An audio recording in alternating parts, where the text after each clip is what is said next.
दोस्तों, मैं संजय अपने YouTube चैनल संजय एकेडमी में आप सभी का स्वागत करता हूं। दोस्तों, CDP प्रैक्टिस श्रृंखला की ये कौन सी क्लास है? हमारी 24वीं क्लास है दोस्तों। कौन सी है? 24 क्लास है, जो कि ऑल ओवर इंडिया होने वाली टीचिंग एग्ज़ाम में आपके लिए हेल्पफुल रहेगी।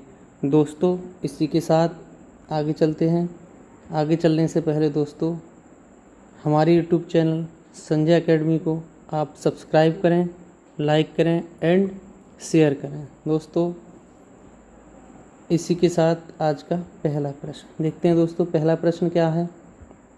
पहला प्रश्न दोस्तों, आज का पहला प्रश्न है,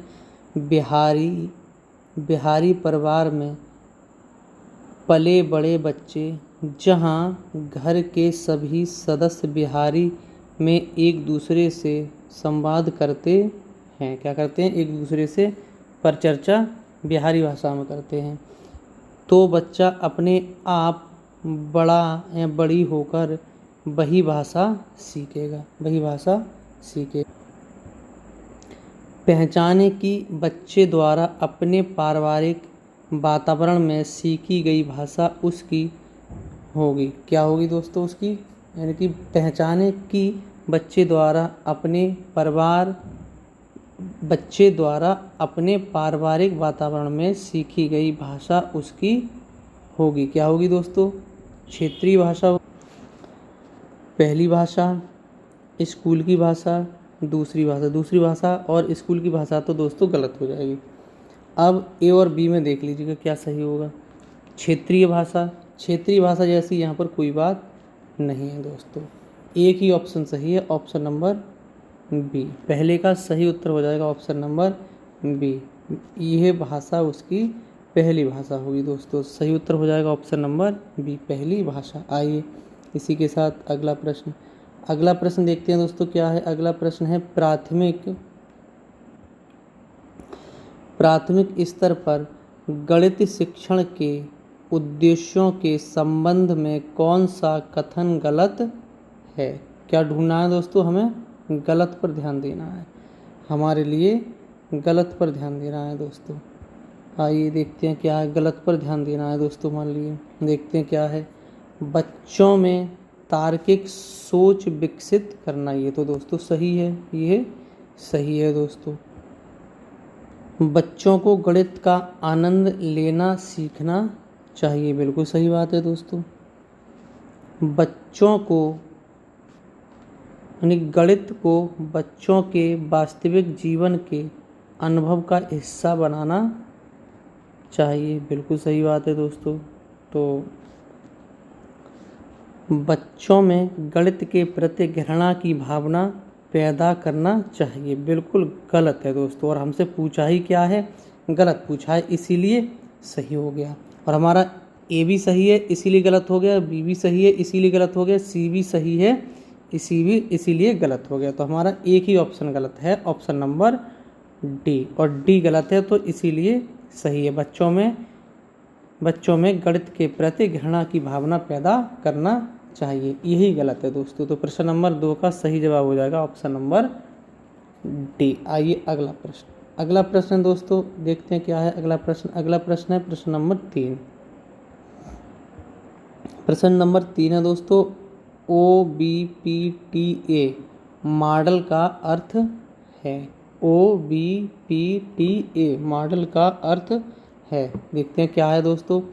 ऑप्शन नंबर ए है उद्देश्य आधारित भाग परीक्षण विश्लेषण। नहीं दोस्तों, ये तो होगा नहीं, इसका ये नहीं होगा दोस्तों। आइए बी देखते हैं क्या है। उद्देश्य आधारित अंशकालिक मूल्यांकन। नहीं दोस्तों, ये भी गलत हो जाएगा। ऑप्शन नंबर बी भी गलत हो जाएगा। देखते हैं तीसरे का सी क्या है। उद्देश्य आधारित योजना टीम एसोसिएशन। नहीं दोस्तों, ये भी गलत हो जाएगा। एक ही ऑप्शन बचा, यही सही होगा। तब भी देखते हैं दोस्तों, उद्देश्य आधारित योजना शिक्षण और मूल्यांकन, बिल्कुल सही दोस्तों, बिल्कुल सही। तो प्रश्न नंबर 3 का सही जवाब हो जाएगा ऑप्शन नंबर डी। प्रश्न नंबर 3 का सही जवाब हो जाएगा ऑप्शन नंबर डी। आइए अगला प्रश्न। अगला प्रश्न है प्रश्न नंबर 4। प्रश्न नंबर 4 देखते हैं क्या है दोस्तों। प्रश्न नंबर 4 है, निम्नलिखित में से कौन शिक्षा में ICT के उपयोग का उद्देश्य नहीं है। किस पर ध्यान देना है दोस्तों, हमारे लिए नहीं पर ध्यान देना है, नहीं पर विशेष ध्यान देना है दोस्तों हमारे लिए। देखते हैं क्या है। ऑप्शन नंबर ए, शिक्षकों द्वारा किए गए शारीरिक श्रम की बर्बादी को खत्म करना। नहीं दोस्तों, गलत हो गया ये तो दोस्तों गलत हो गया। ये क्या कह रहे हैं, निम्नलिखित में से कौन शिक्षा में ITC के उपयोग का उद्देश्य नहीं है। तो ये उद्देश्य नहीं है दोस्तों, ये उद्देश्य नहीं है, ये तो गलत हो गया दोस्तों। ऑप्शन नंबर बी देखते हैं क्या है। शिक्षा प्रणाली में पारदर्शिता छिपाने के लिए। पारदर्शिता छिपाने के लिए नहीं दोस्तों, ITC का पारदर्शिता छिपाने के लिए नहीं, पारदर्शिता ओपन करने के लिए दोस्तों। तो ये गलत है और हमसे नहीं पूछा तो इसीलिए सही है। तब भी सी ये सही है दोस्तों, ये सही है। तो सी देखते हैं, दूर दराज के क्षेत्रों में शिक्षण की गुणवत्ता में सुधार करने के लिए। बिल्कुल सही है दोस्तों, इसीलिए गलत हो गया। शिक्षा के ऑनलाइन माध्यम से पहुंच प्रदान करना। बिल्कुल सही दोस्तों, इसीलिए गलत हो गया, इसीलिए गलत हो गया दोस्तों। और देखते हैं क्या है दोस्तों, ये देख लेते हैं दोबारा। शिक्षकों द्वारा किए गए शारीरिक श्रम की बर्बादी को खत्म करना। नहीं दोस्तों, ये तो सही है, इसीलिए गलत हो गया। एक ही ऑप्शन सही है दोस्तों प्रश्न नंबर 4 का, ऑप्शन नंबर बी, शिक्षा प्रणाली में पारदर्शिता छिपाने के लिए। तो प्रश्न नंबर 4 का सही जवाब हो जाएगा ऑप्शन नंबर बी दोस्तों। आइए अगला प्रश्न।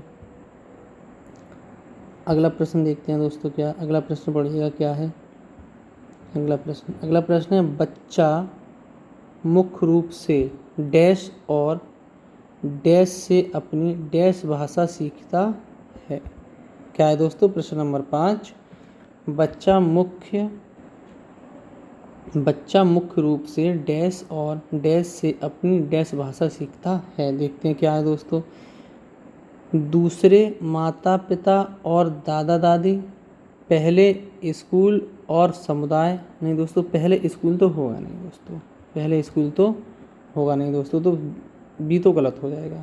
सी देखते हैं क्या है दोस्तों, प्रथम माता पिता और कार्यवाहक। शायद सही लग रहा है, तब भी डी देख लेते हैं क्या है दोस्तों, दूसरा स्कूल और परिवार। नहीं दोस्तों, ये भी गलत हो जाएगा। ए देख लेते हैं दोबारा क्या है दोस्तों, दूसरे माता पिता और दादा दादी। नहीं, माता पिता दूसरे नहीं होंगे दोस्तों, कभी भी प्रथम होंगे। ये कैसे होंगे दोस्तों, ये प्रथम होंगे, तो इसीलिए ये भी गलत हो गया। तो दोस्तों ऑप्शन नंबर सी बचता है 5 का, प्रश्न नंबर 5 का ऑप्शन नंबर सी सही है दोस्तों। इसमें लिखा जाएगा दोस्तों, ये बच्चा मुख्य रूप से प्रथम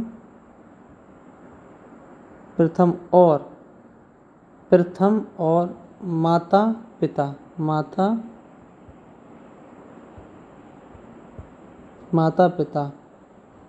से अपनी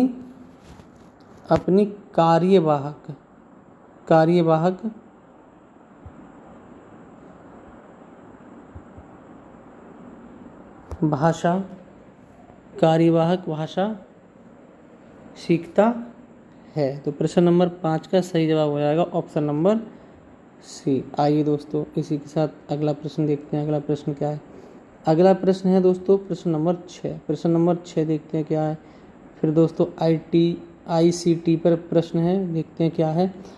ICT डैश और डैश कौशल को बढ़ावा देता है। किसे देता है दोस्तों, ICT डैश और डैश कौशल को बढ़ावा देता है। देखते हैं क्या है दोस्तों, ऑप्शन देखते हैं, उच्च क्रम सोच और तर्क कौशल, खाना पकाने और बागवानी कौशल। नहीं दोस्तों, ये ऐसा कुछ नहीं होगा दोस्तों, ऐसा कुछ नहीं होगा दोस्तों। प्रश्न नंबर 6 का, वाद विवाद और असाधारण कौशल नहीं दोस्तों, ये भी गलत हो जाएगा। लेखन और बोलने का कौशल नहीं दोस्तों, ये भी कोई विशेष बात नहीं है दोस्तों। तो एक ही ऑप्शन बचा, ऑप्शन नंबर ए सही है दोस्तों। ICT उच्च क्रम सोच और क्या आएगा दोस्तों इसमें, यहाँ आ जाएगा दोस्तों ICT उच्च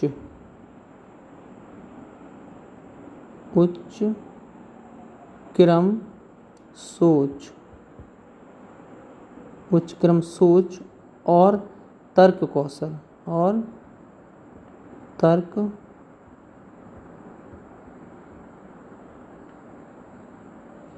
कौशल दोस्तों, क्या है, तर्क कौशल। तो प्रश्न नंबर 6 का सही जवाब हो जाएगा ऑप्शन नंबर ए। बी, सी और डी गलत है दोस्तों, इसका सही जवाब हो जाएगा ऑप्शन नंबर ए। प्रश्न नंबर 6 का सही जवाब हो जाएगा ऑप्शन नंबर ए, उच्च क्रम सोच और तर्क कौशल। आइए अगला प्रश्न। अगला प्रश्न है दोस्तों प्रश्न नंबर 7।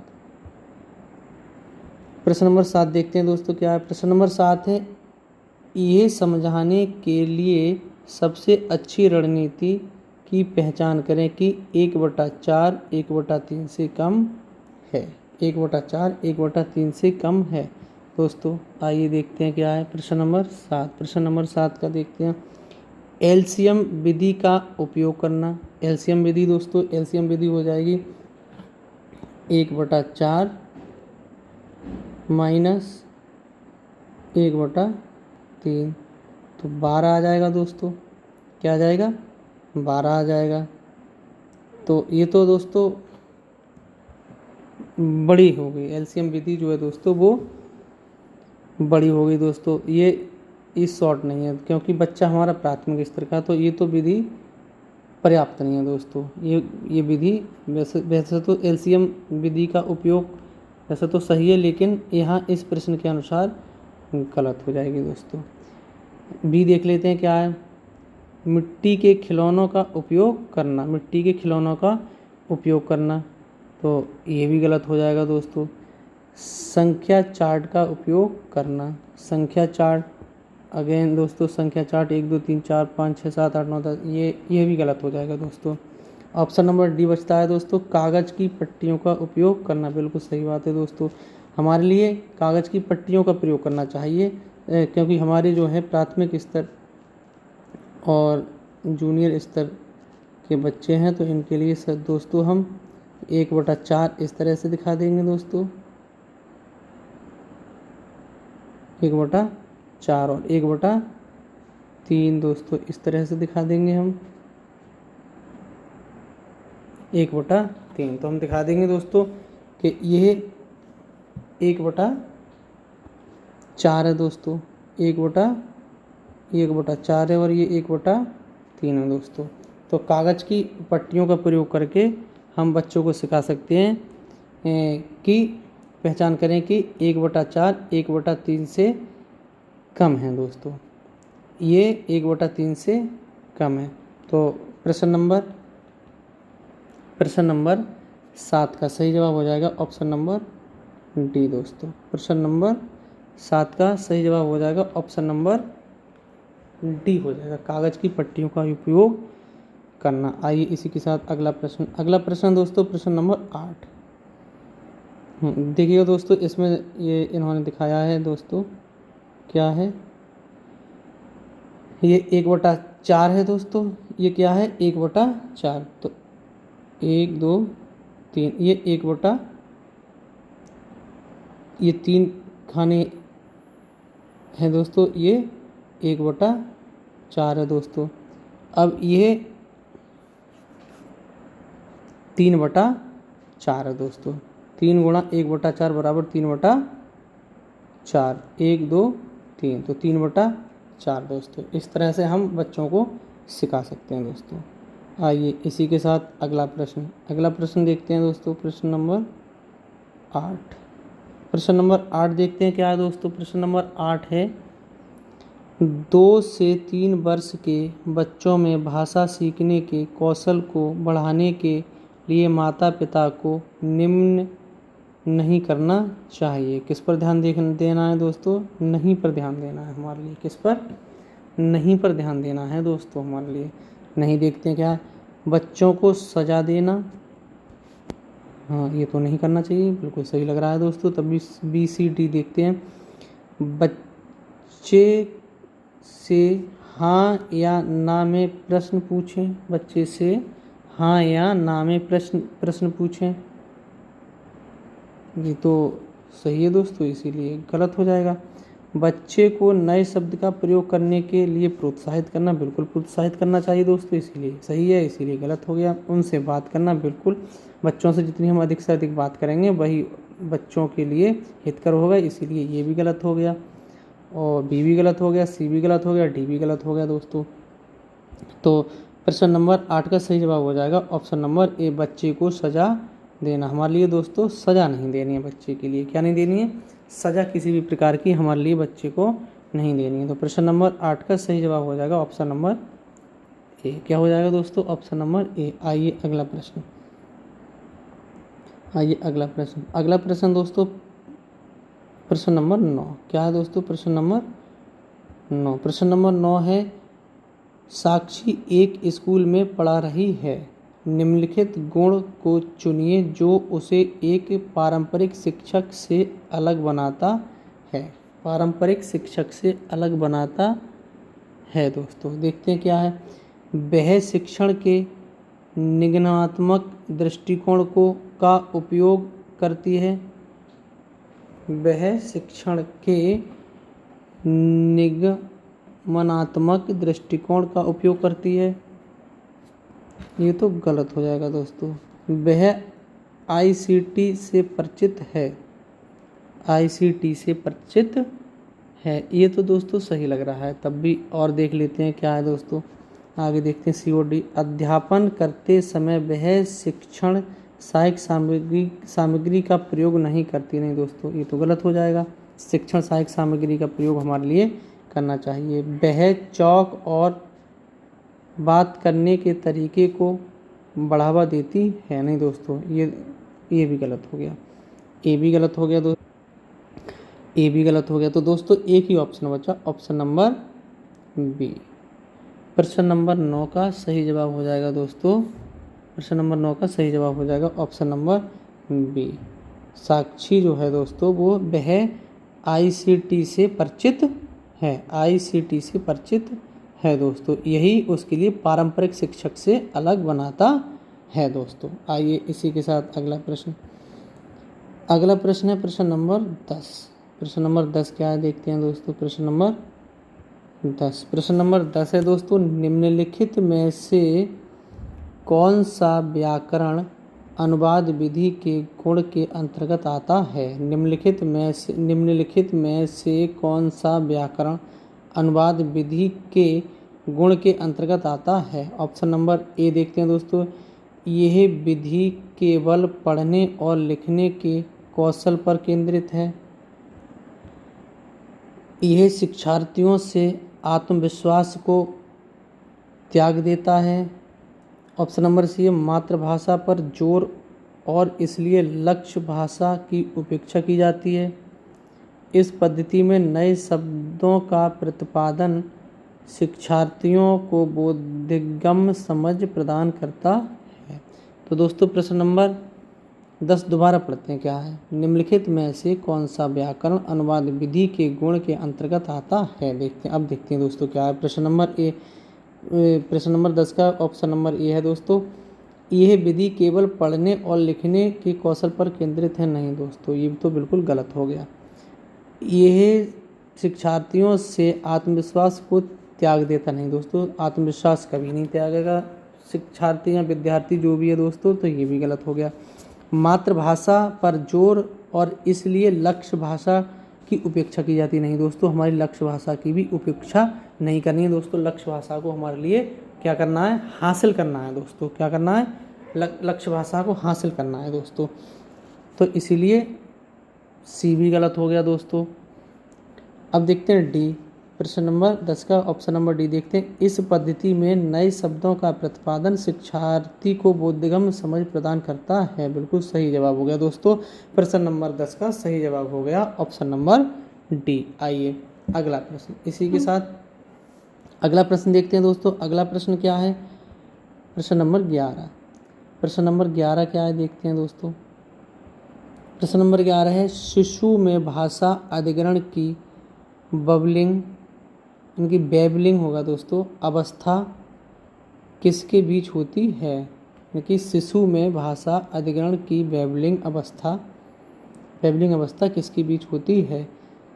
4 से 7 साल की उम्र में, 0 से 3 महीने पुराना यानी कि ओल्ड कह लेंगे दोस्तों, 6 से 8 महीने पुराना, 9 से 12 महीने पुराना। तो प्रश्न नंबर 11 का सही उत्तर क्या हो जाएगा दोस्तों? प्रश्न नंबर 11 का सही उत्तर क्या हो जाएगा? शिशु में भाषा अधिग्रहण की बेबलिंग अवस्था किसके बीच होती है? ऑप्शन नंबर ए देखते हैं, 4 से 7 साल की उम्र में। नहीं दोस्तों, ये तो गलत हो जाएगा दोस्तों। 0 से 3 महीने पुराना, नहीं दोस्तों, 0 से 3 महीने की उम्र कह लीजिएगा पुराना कह लीजिए, ये भी गलत हो जाएगा दोस्तों, ये भी गलत हो जाएगा। ऑप्शन नंबर सी देखते हैं, 6 से 8 महीने पुराना, बिल्कुल सही है दोस्तों। प्रश्न नंबर 11 का ऑप्शन नंबर सी बिल्कुल सही है। तभी डी देखते हैं, 9 से 12 महीने, फिर गलत हो गया दोस्तों। तो दोस्तों प्रश्न नंबर 11 का सही जवाब हो गया ऑप्शन नंबर सी, 6 से 8 महीने पुराना।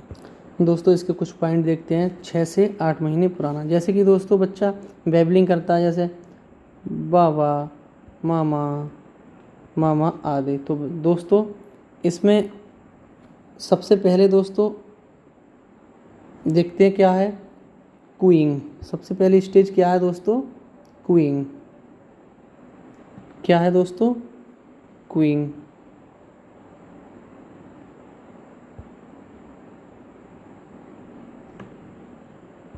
कूइंग जो है दोस्तों वो आएगी 6 वीक में आएगी दोस्तों। नंबर 2 पे आ जाती है दोस्तों, नंबर 2 पे क्या आ जाती है? बेबलिंग। क्या आ जाएगी दोस्तों? बेबलिंग क्या आ जाएगी दोस्तों? 6 माह तक, 6 से 8 माह तक दोस्तों क्या आ जाएगी? 6 से 8 माह आ जाएगी दोस्तों, 6 से 8 माह आ जाएगी। अच्छा, अब तीसरी स्टेज देखते हैं दोस्तों क्या है। 3 नंबर पे आ जाएगा दोस्तों एक शब्द अवस्था। क्या आ जाएगी दोस्तों? एक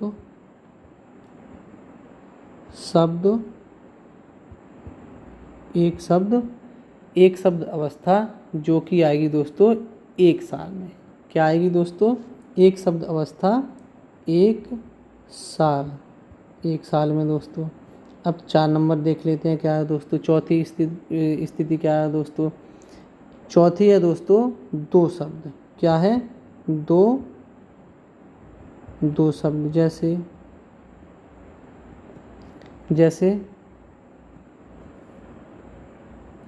दोस्तों, जैसे इसे कहेंगे दोस्तों टेलीग्राफिक स्पीच। क्या कहेंगे दोस्तों? चौथे नंबर पे आ जाएगी दोस्तों टेलीग्राफिक स्पीच। क्या आ जाएगी दोस्तों? Telegraphic speech. ये आएगी दोस्तों कितने में आएगी? ये 18 से 24 माह के बीच में आएगी दोस्तों। तो ये प्रश्न नंबर 11 से संबंधित कुछ दोस्तों ये पॉइंट थे, इन्हें नोट डाउन कर लेना दोस्तों। तो प्रश्न नंबर 11 में दोस्तों ये कूइंग 6 वीक में आएगी, बेबलिंग 6 से 8 माह में आएगी, जो कि हमारा ऑप्शन नंबर सी कह रहा है। प्रश्न का सही जवाब हमारा है 6 से 8 महीने पुराना। और एक शब्द अवस्था जो है दोस्तों 1 साल में आएगी। 2 शब्द अवस्था जिसे टेलीग्राफिक स्पीच कहते हैं, ये 18 से 24 माह में आएगी दोस्तों। 18 से 24 माह में आएगी। किस में आएगी दोस्तों? 18 से 24 माह में आएगी। तो प्रश्न नंबर 11 का सही उत्तर हो गया ऑप्शन नंबर सी। आइए आइए अगला प्रश्न है प्रश्न नंबर 12। प्रश्न नंबर 12 देखते हैं क्या है दोस्तों। प्रश्न नंबर 12 है अंग्रेजी भाषा सिखाने और सीखने के समान उद्देश्य। प्रश्न नंबर 12 अंग्रेजी भाषा सिखाने और सीखने के समान उद्देश्यों के सही क्रम की पहचान करें दोस्तों। क्या है? LRSW क्या है दोस्तों? LRSW, RSLW, SRLW, LSRW। तो दोस्तों इसका सही उत्तर क्या हो जाएगा दोस्तों? LSRW, SRLW, RSLW, LRSW। तो सही उत्तर क्या हो जाएगा दोस्तों इसका? प्रश्न नंबर 12 का सही उत्तर हो जाएगा ऑप्शन नंबर ए। ये तो गलत हो जाएगा दोस्तों, ये गलत हो जाएगा। LRSW गलत हो जाएगा। ऑप्शन नंबर बी देखते हैं RLSW, ये भी गलत हो जाएगा। ऑप्शन नंबर सी देखते हैं दोस्तों क्या है। ऑप्शन नंबर सी देखते हैं क्या है SRLW, ये भी गलत हो जाएगा। ऑप्शन नंबर डी देखते हैं, एक ही बचा दोस्तों, यही सही होगा। तभी देख लेते हैं LSRW, बिल्कुल सही दोस्तों। प्रश्न नंबर 12 का सही जवाब हो जाएगा दोस्तों, सही जवाब हो जाएगा ऑप्शन नंबर डी दोस्तों। क्या हो जाएगा? ऑप्शन नंबर डी दोस्तों। इसे देख लेते हैं दोस्तों क्या है। एल है दोस्तों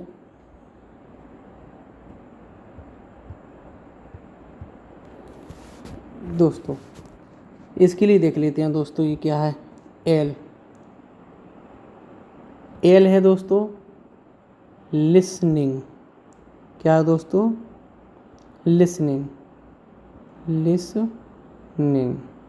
लिसनिंग दोस्तों। क्या है?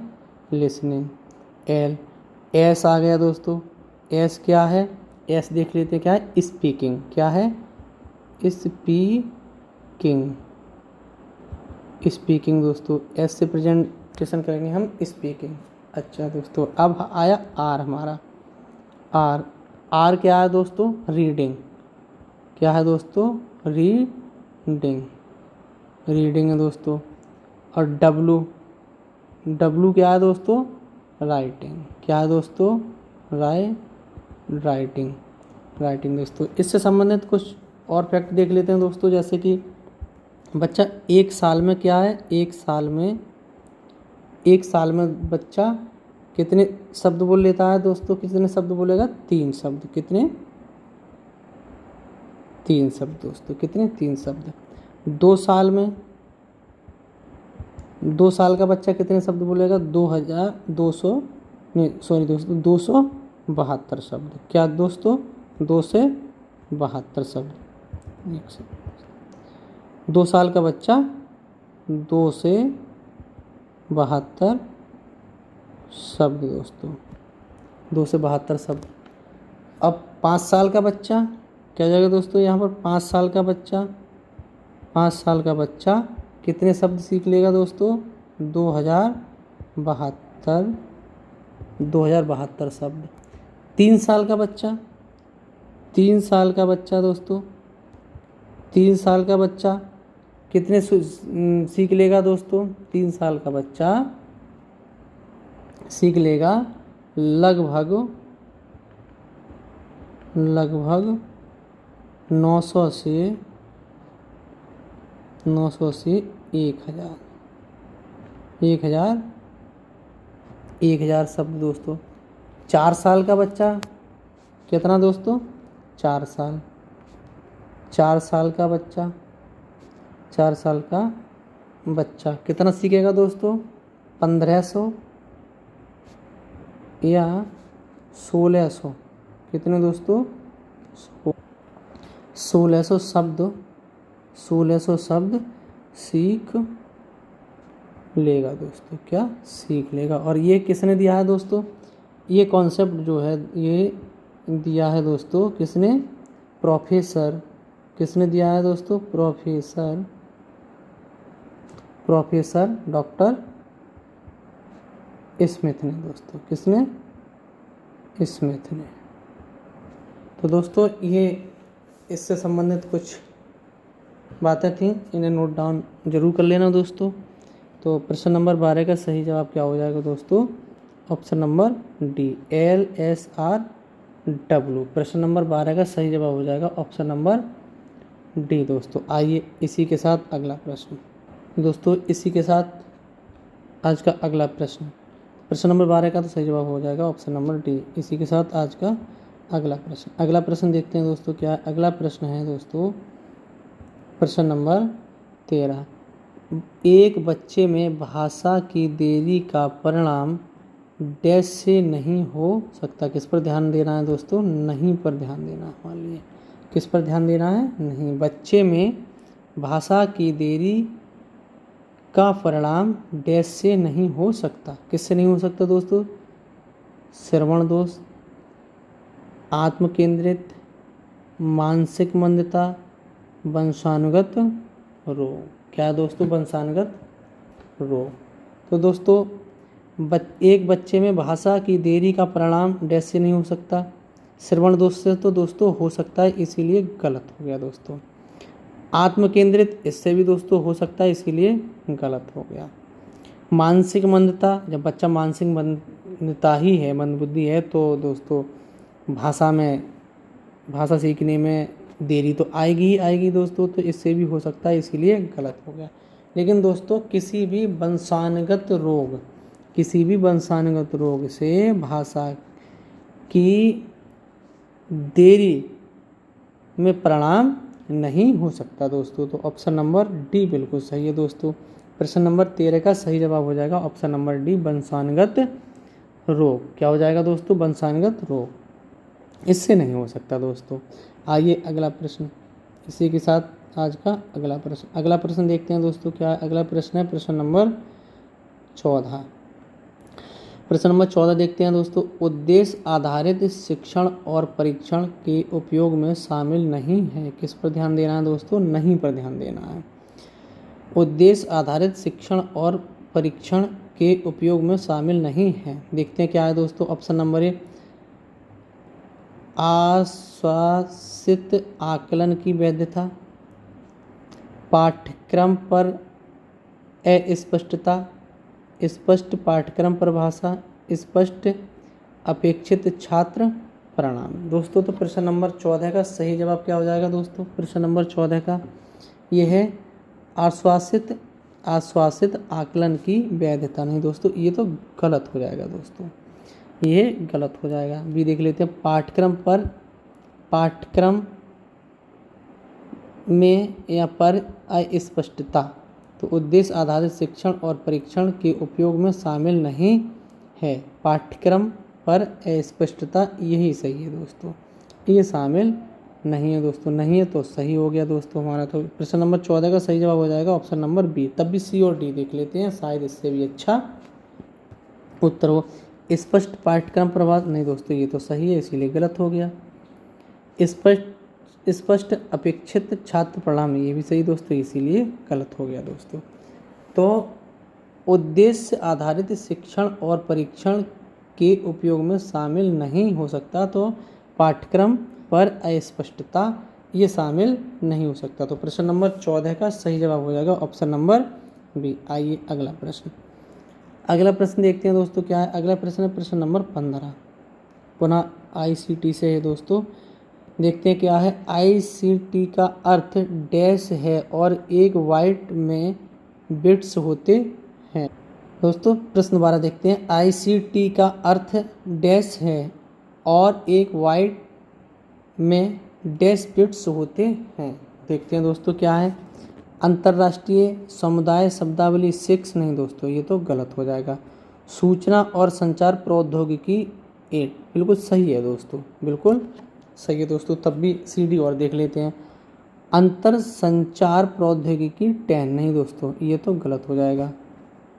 इंटरकनेक्टेड टर्म 16, नहीं दोस्तों ये भी गलत हो जाएगा, क्योंकि हमारी जो मेमोरी है जो वो किस में चलती है दोस्तों? n की पावर 2 में चलती है दोस्तों। किस में चलती है?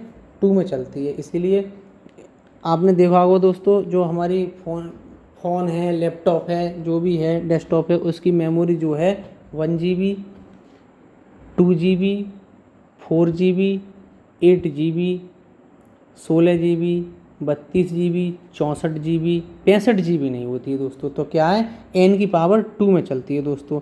और क्या है, ICT का अर्थ सूचना, क्या है दोस्तों, सूचना और संचार प्रौद्योगिकी 8 है। तो दोस्तों क्या है, 8 है, तो ऑप्शन नंबर बी सही हो गया दोस्तों, क्योंकि ICT का अर्थ डैश है और एक बाइट्स में कितने बिट्स होते हैं, 8 बिट्स होते हैं। कितने होते हैं दोस्तों, 8 बिट्स होते हैं। और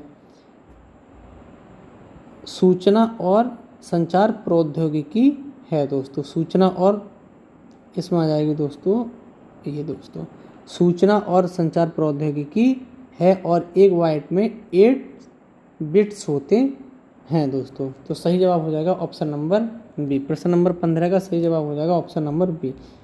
आइए दोस्तों आगे चलते हैं। दोस्तों आज 15 प्रश्न थे। कितने थे दोस्तों, आज 15 प्रश्न थे दोस्तों। इन तो आउट ऑफ 15 आपके कितने सही आए, कमेंट बॉक्स में ज़रूर बताएं दोस्तों। और इन 15 प्रश्नों का संकलन आपके लिए कैसा लगा, अपनी राय कमेंट बॉक्स में ज़रूर दें दोस्तों। और इसी के साथ अंत में दोस्तों, हमारे YouTube चैनल संजय अकेडमी को सब्सक्राइब करें, लाइक करें एंड शेयर करें दोस्तों। इसी के साथ सभी दोस्तों को नमस्कार, थैंक यू।